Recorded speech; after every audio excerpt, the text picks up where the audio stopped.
स्वानंदी, साहेबांना मी देव मानतो. माझ्या देवावर आरोप करणाऱ्या व्यक्तीला, माझ्या श्रद्धेला धक्का पोहोचवणाऱ्या व्यक्तीला मी कधीच माफ करू शकणार नाही. माझ्या आयुष्यात तुम्हाला स्थान नाही स्वानंदी, आता कधीच नाही.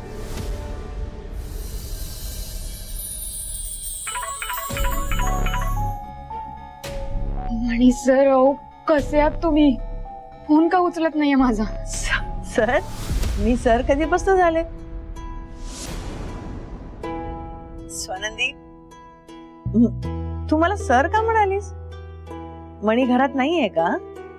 असा प्रश्न का विचारलास तुम्हाला? मॅडम, अहो चुकून सर म्हणाले मी तुम्हाला. त्याचं काय झालं, मणी सर घरी नाही आहेत आणि माझा फोन उचलला नव्हता त्यांनी. मला वाटलं ते निघाले असतील म्हणून मला फोन केला असेल, म्हणून चुकून म्हणाले मी सर. अच्छा, असं झालं का? ठीक आहे. तुझी तब्येत कशी आहे?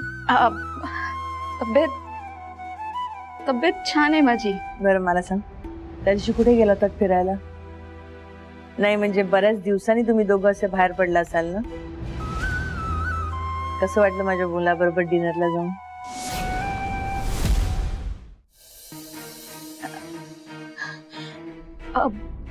छान वाटलं मॅडम, खूप छान वाटलं. मणी सर मला एका मोठ्या हॉटेलमध्ये घेऊन गेले होते. लय मोठं हॉटेल होतं आणि लय उंचावर होतं. समोर समुद्र होता. आम्ही दोघे निवांत खूप खूप दिवसानंतर असा वेळ घालवला मॅडम.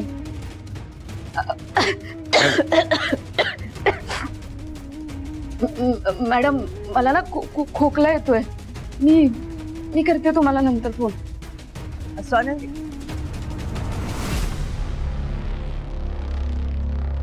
असं का वाटतं की स्वानंदी माझ्यापासून काहीतरी लपवतीये? तिच्या आवाजात नेहमीप्रमाणे उत्साह नव्हता, दुःख होतं. नक्कीच माझ्यापासून काहीतरी लपवते.